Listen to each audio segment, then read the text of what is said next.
James Conner must have a new role in 2024 if the Arizona Cardinals want to contend. What do I mean? Let's discuss.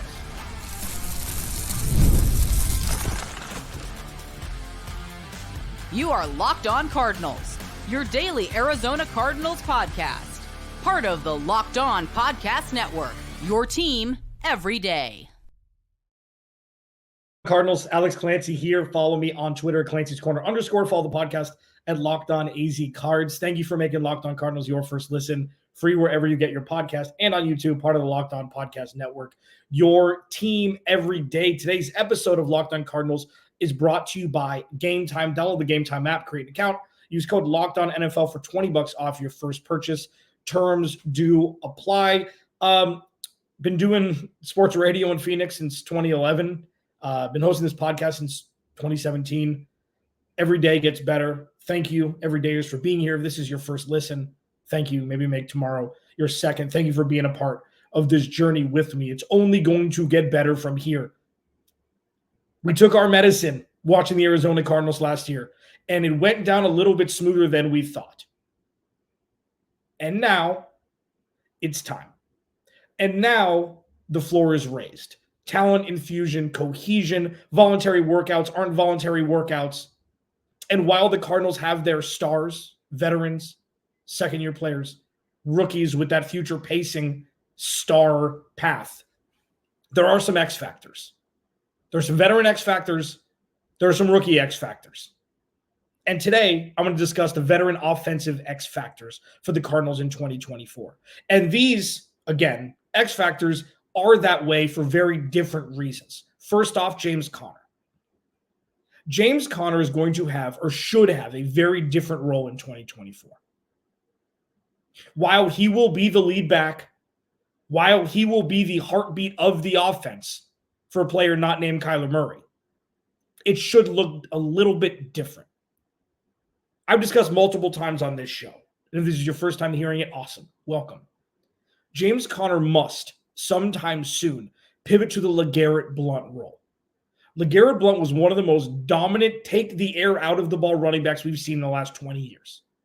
Whether it be with New England or Philly or Pittsburgh. His main goal, and I think he was with Detroit also for a short time, his goal, his job, was to get inside, get into pay dirt inside the 5, and milk the bleep out of the clock with a lead in the fourth quarter, especially with the New England Patriots. And James Conner must, in some form, start to get into that role. Not completely. It's a Trey Benson show and James Conner's a backup dancer. Not yet.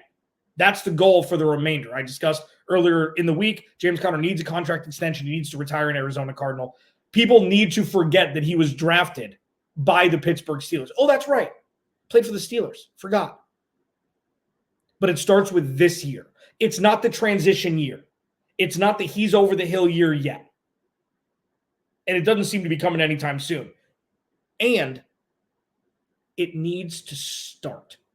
You need to see the fusing of him as an RB1 getting 90% of the touches in the backfield to him getting 65% of the touches in the backfield, whether it be catching the ball or running the ball. They've got 1,000 running backs. Trey Benson, Amari DeMarcado, Michael Carter, DJ Dallas, Tony Jones, I think, is on the depth chart still. To turn James Conner into an X factor in this way, there's a couple things that need to happen. One, he needs to be healthy.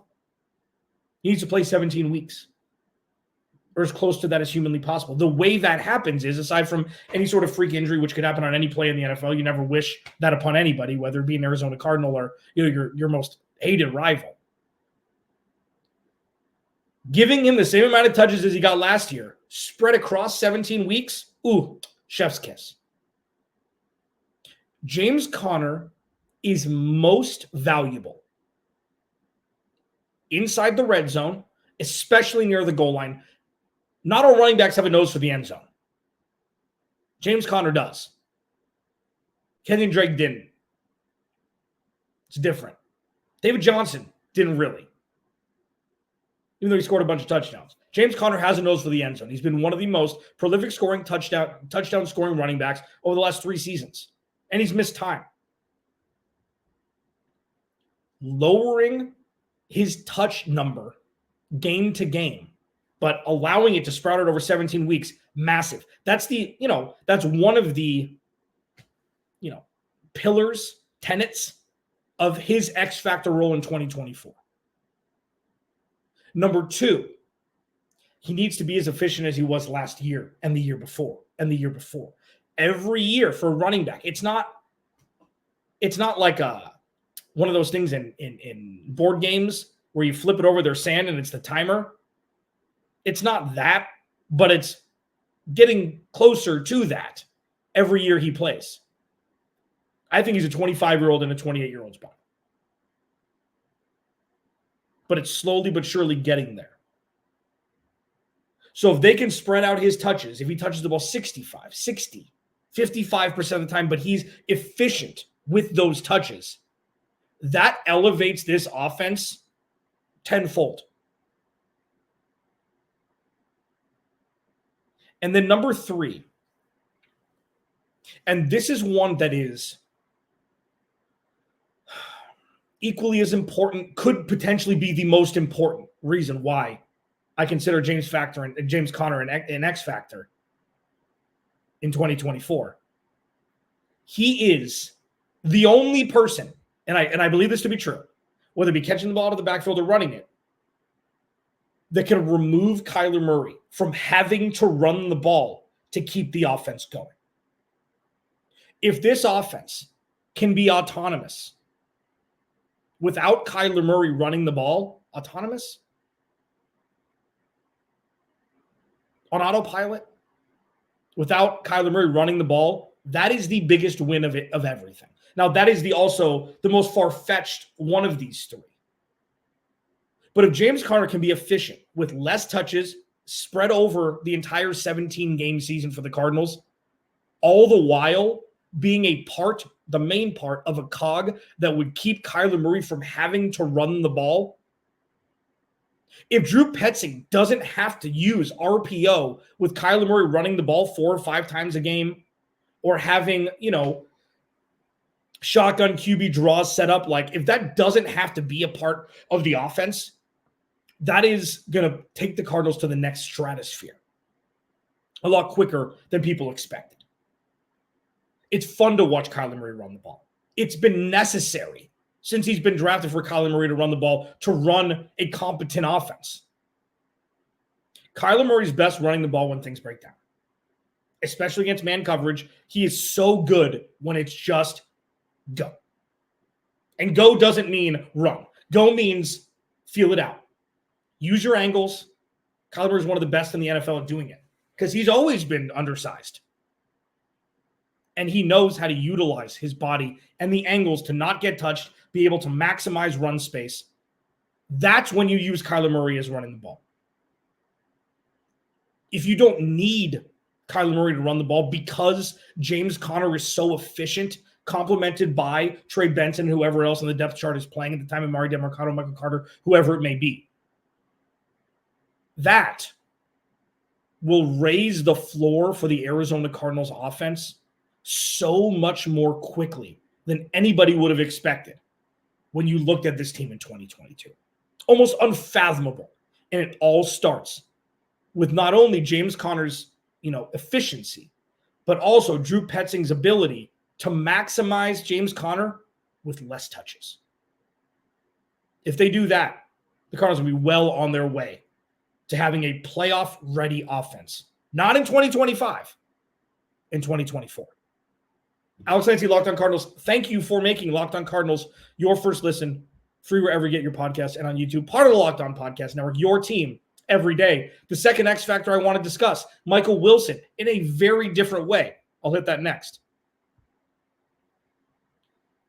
This episode of Locked On Cardinals is brought to you by the Game Time app. Game Time makes getting NBA Finals tickets even faster and easier, man. Prices on the Game Time app actually go down the closer it gets to tip-off. With killer last-minute deals, all-in prices, views from your seat, and their lowest price guaranteed, Game Time takes the guesswork out of buying NBA tickets. The coolest part about Game Time. Sure, you've got your last minute deals where the prices drop. You can buy tickets after an event starts. And it's not just the NBA Finals. Comedy, theater, concerts, baseball tickets, football tickets around the corner. You can click on the seats, the row, the aisle, the seat number. Click on, oh, that's a price. That's a good price. Let me click on that. Boom. It shows you your vantage point from the seats in which you'd be sitting if you were to purchase those tickets. You don't have to guess. It's a beautiful thing. Take the guesswork out of buying tickets with Game Time. Download the Game Time app, create an account, use code LOCKEDONNFL for $20 off your first purchase. Again, terms do apply. Create an account, redeem code LOCKEDONNFL for $20 off your first purchase. Download Game Time today. Last minute tickets, lowest price, guaranteed. Alex Lancey, Locked On Cardinals. Thanks for hanging out, everydayers.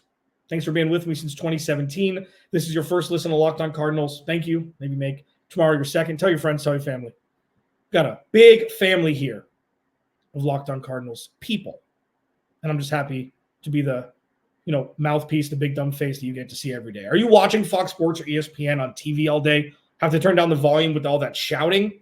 Make the switch to Locked On Sports Daily. It's a free 24/7 sports streaming channel program for you every day to bring you the biggest stories without all the screaming. Brings you can't miss analysis, opinions, news, everything in between. Streaming 24/7 on YouTube or the free Amazon Fire TV channels app. Part of the Locked On Podcast Network, your team every day. James Conner has been the most important offensive player since he signed for the Arizona Cardinals. Cliff Kingsbury ran him into the ground because he didn't know any other way. And that's not to say, the offensive line a couple of years ago when Rodney Hudson, his first year with the Cardinals, and James Conner having, high double-digit touchdowns, it was incredible. It was absolutely incredible. One of Steve Keim's best free agent signings, and it's only gotten better, not just on the field, but off the field, in the locker room. He's a leader. He's been ingratiated as to, to the Arizona Cardinal plateau, which is what, I said for a long time on this show. The Arizona Cardinals don't have very many Arizona Cardinals on their roster. It's a lot of transplants from other teams, veterans from other teams, because the ineptitude during draft day, trades, signings, whatever it was. James Conner is an Arizona Cardinal. And you're starting to see with the build out of this roster with Arizona Cardinals 2.0, a lot more Arizona Cardinals on this roster. It's not just Budda Baker and DJ Humphries and Kyler Murray. That's what it was for a while. And Jalen Thompson. It's different now. James Conner is an Arizona Cardinal, and I'm so excited to see what he and Trey Benson will bring in 2024. X factor number 2, Michael Wilson. Michael Wilson is fun to watch. Michael Wilson, during preseason last year, you could see the game wasn't too fast for him. You're playing against second string, third string guys, fourth string guys, whatever it is. They're rookies. The guys haven't taken a step on an NFL field yet. And you could tell right away when he was on the field and got the targets, the dude's got great catch radius. He's got that freak gene where he can contort his body on the sideline and still get 2 feet down. Kyler Murray and he showed flashes of rapport. And you were starting to see things out of OTAs with he and Kyler Murray. It's going to be fun. Why is Michael Wilson an X factor? A couple different reasons. One, having a complement to Marvin Harrison Jr. on the outside would be an added bonus. It's just a bonus. Because in the pass-catching group, as I've talked about, Trey McBride is still number 1. He's a tight end, he's a wide receiver, whatever it is. They're pass catchers. Marvin Harrison Jr. will fill that number 2 role, and Michael Wilson showed flashes to be that wide receiver too. He showed flashes last year. That is playing with house money. 3rd-round pick, very inexpensive contractually. If you can rely on him for the next 3 seasons to be that wide receiver too, chef's kiss number 2. The X factor for him, it's not just staying healthy. That's lazy. It's obvious. Everybody needs to stay healthy. He said himself, I just got to stay healthy. I got to be on the field for 17 weeks. Everybody says that. You don't really hold any credence in that. You don't hold any weight in that. Everybody hopes that, and I know that he hopes that. That's not a knock on him for saying it. Michael Wilson has the capability to rival both Trey McBride and Marvin Harrison Jr. for targets. That's what his peak is. And that's not to say he's going to be better than Marvin Harrison Jr. or Trey McBride. It's not to say it. And while this is a run-first offense and Kyler Murray's not going to be hucking the ball 40 times a game, you hope that's not the case. Not the fact that he couldn't keep the Cardinals in games throwing that much, but because that usually means they're down unless they're going against one of the worst secondaries in football. Michael Wilson could very well be a Tyler Boyd in this offense. And I think that's a good, listen, if he's a Tyler Boyd with Jamar Chase and T. Higgins and Trey McBride and Marvin Harrison Jr., and he's a Tyler Boyd, like Tyler Boyd is like I would have this debate with my friends. Like if you drafted 28th overall and you drafted Tyler Boyd 7 years ago, would you be happy with that pick? I think it'd be yes. Tyler Boyd is a fringe wide receiver 2A. With wide receiver 3 baseline. And if you can get that out of Michael Wilson, that would, again, raise the level of this offense so much higher than everybody expected it to be 2 years removed from what happened in 2022. So the reason X factor wise is this is more of a traditional definition of an X factor. He's got the goods. We've seen enough. And during rookie season, it doesn't have to be a lot. B.J. Ojulari, same thing. You can compare Michael Wilson and B.J. Ojulari the same way. I'm going to discuss defensive X factors, both rookie and veterans, to start next week. But he's kind of B.J. Ojulari-ish. Started slow and then showed real flashes like, coaching. We'll get more of that out of him. The oh my God moments that I call them here on this lovely podcast. Michael Wilson is more of the traditional X factor. Like, okay, we've seen spurts of him being able to do it. If he can do it at a higher level for more games, watch out. Kyler Murray will not know where he's like, well, listen, Michael Wilson has 8 catches for 100 yards and a touchdown. I got to get everybody else involved today. That's not said flippantly. That's not said as a joke. Michael Wilson is not like a Chad Williams that you hope it works out. You hope that Jerron Brown works out. You hope that J.J. Nelson works out because they had one good game in 2 seasons. Oh, well, he did it once. See if he can do it again. For Michael Wilson in 2023, it was the flashbulb moments that you take away. And there were plenty of them to string together, build on it with another offseason with Kyler Murray. Michael Wilson is going to be the one that's running free in 2024. You're going to have CB1 on Marvin Harrison Jr. You're going to have maybe CB2 or a back or a safety on Trey McBride, depending on where he lines up. And Greg Dortch, Greg Dortch is, we'll see. We'll see what they do with him. Michael Wilson could have the easiest coverage that he's had ever in his career. Obviously, translating from college to the NFL, but he has the ability to absolutely explode in 2024. He's the traditional non-rookie X factor where if he expounds upon, if he gets upwards of 1,000 yards, you're not looking for 1,500 yards from the guy. If he can get 1,000 yards, which again is about 60 yards a game, so it's not this incredible number. If he gets 1,000 yards and 6 touchdowns or 7 touchdowns in 2024, yeah, the Cardinals could be cooking with gas, Mark Davis. You get your shout out, your random NBA announcer shout out here on Thursday on Locked On Cardinals.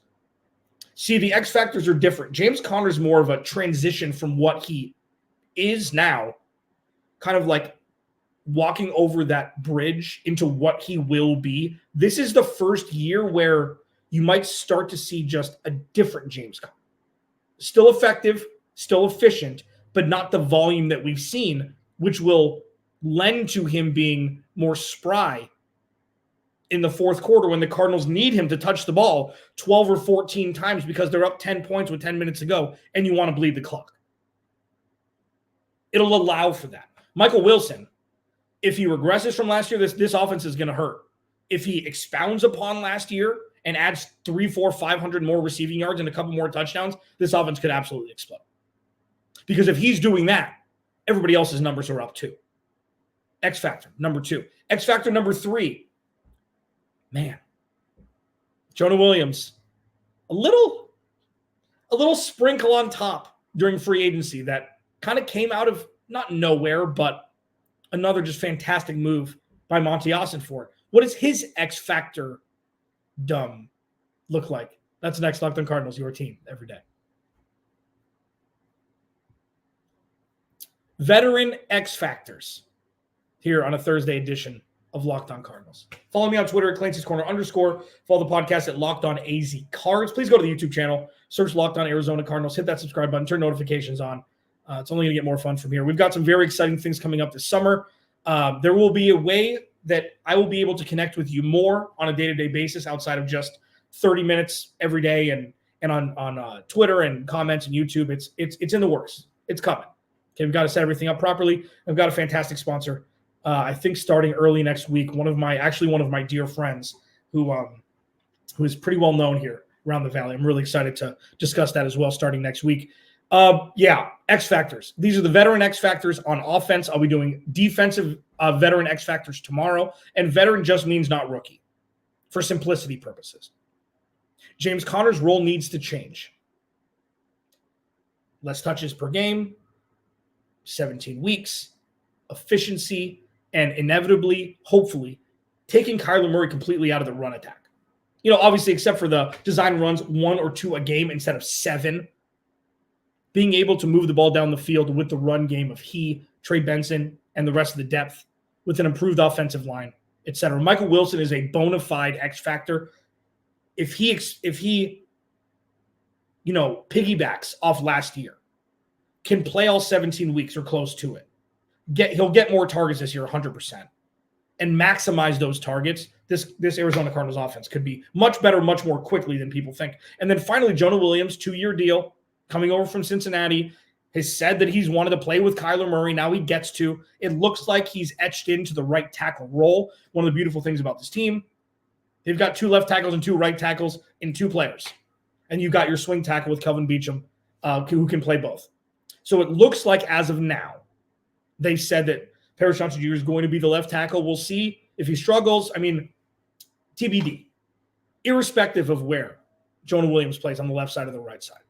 He's an X factor in the sense that he was brought in to be a set and forget guy. He hasn't been perfect in Cincinnati. Free agents are free agents for a reason. I think he was more of a cap casualty with Cincinnati than others because they've got a million people they got to play. They traded Joe Mixon. T. Higgins, Jamar Chase haven't shown up for camp. This isn't Locked On Bengals. You can check out James Rapine for that. Jonah Williams, the X factor-ness of him in 2024 is he must be that set and forget tackle. This is not a let's hope Jonah Williams works out. Jonah Williams must work out. You cannot see Kelvin Beachum starting over a healthy Jonah Williams this year. Can't happen. And it's not because they're paying him a whole bunch of cheese. It's not because, they paid him pretty good. It's not egregious. It's not, where's my puke bag? They paid him too much. It's a perfect fit, perfect contract, perfect fit, set and forget. The reason why he's an X factor is Paris Johnson did a pretty good job on the right side last year. DJ Humphries did okay. A lot of it was because Elijah Wilkerson just wasn't, and that's okay. He just wasn't. I'll be talking about our rookie X factors tomorrow. So, offensive line may be discussed tomorrow. But the X factor of Jonah Williams is if he's a set and forget guy, and he's not committing a whole bunch of penalties, and he's not letting guys around the edge and sacking Kyler Murray, this offense is going, it's not could be. This offense is going to be special in 2024. Doesn't matter who they're playing. A good offense is a good offense. Sure, it'll sputter a little bit more with elite defenses, but let's just go back. handful, 10 months ago. Josh Dobbs was starting. They had multiple double-digit leads at halftime against full-blown teams with their starting quarterbacks. This offense is good. This is a very good offense. The left side of the offensive line was terrible last year. From Jaldi Frold over was great. Left side, left guard, left tackle, not. They survived. Top 5 in rushing the last handful of weeks against teams that were vying for playoff positions. Thrived. So let's not think that this offense is going to struggle mightily in 2024 when they play average to slightly above average defenses. It's been proven. The proof of concept is there. The stencil is in, and now they've got the talent. One of the most important things, though, something that I've said for a long time, and it's not brain surgery, as my dad would say. It's not, an original thought, but if you don't protect Kyler Murray, none of this is going to work. And when you bring in a guy like Jonah Williams, what that did was that veered the Cardinals away from drafting a tackle in the first 2 rounds. The decision was made, they're going to sign Jonah Williams for a very, very team-friendly deal, especially with the money that tackles and guards are getting, especially guards, but tackles and guards are getting in the free agent market. It's bonkers. It's Looney Tunes. They made the conscious decision to draft a wide receiver, an edge rusher who can play inside, and a corner with their top 3 picks because they signed Jonah Williams to play either right or left tackle, predicated upon what it looked like in camp. So with that, he must be a set and forget guy. The Cardinals have not been set and forget guy rich over the last handful of seasons. While the guys that were great, it just showed the imbalance of talent. Very top heavy. Very, very top heavy. I mean, even, let's go from 2018 on. I mean, it's like Patrick Peterson, Budda Baker, DJ Humphries then. But it's like the set, Larry Fitzgerald. But from 2019 when Kyler Murray got drafted, they didn't have very many guys where you could be like, all right, box checked for the 22 starters. Box checked, box checked. They're like 3 out of 22 every year. 5 out of 22, 6 out of 22, 7 out of 22, even when they were great in 2021 to start the season. It's not something you can believe. It's not like Byron Murphy. Oh, CB1, no doubt about it. Nope.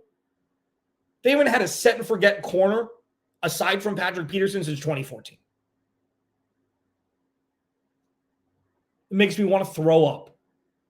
And you look at the roster now, they've got plenty of set and forget guys. And listen, this is going to take another offseason, especially on defense. But you've got guys. You've got Jaldi Frold, you've got Will Hernandez, you've got Jonah Williams, you'd think. You got James Conner, you got Kyler Murray, you got Marvin Harrison Jr., you got Trey McBride, you got Budda Baker, you got Jalen Thompson, you got Kazir White. That's 10. 10. It's a lot more than 5. And if Jonah Williams can be one of those 10, as I mentioned, which you'd expect him to be, again, the expectations because of production rises. If you have Jaldi Frold, Will Hernandez, and Jonah Williams on the right side, and it just works, it opens up the entire, every single consonant and vowel of the playbook for Drew Petzing. If Kyler Murray gets time, we've never seen, and listen, Kyler Murray's not 100%. He's held the ball too long. He's gotten rid of the ball too quickly. I think that the game is, this is year 6. It's different now. He's not getting rid of the ball. He's not throwing off his back foot every single time, throwing bad picks and things. He threw a couple of bad picks last year. But if he has actual time and a center who can keep the pocket deep and guards who can block so the center doesn't have to compensate for the lack of guard play, and that because of that, the tackles can just hold the edge, Kyler Murray's going to eat. On the other side, If Jonah Williams is a liability, that brings the Cardinals back to, yikes, the offensive line's still not fixed. And then it looks like a bad contract, even though they didn't give him $30 million a year. It looks like a bad contract. That's why X factor for Jonah Williams is he doesn't have to be great. He has to be a set and forget guy on Sunday that you don't have to worry about. Those are your X factors for the veterans for the Arizona Cardinals. Rookie X factors on the offensive side of the ball tomorrow on Locked On Cardinals. Remember, without you, there is no me. I'll talk to you then.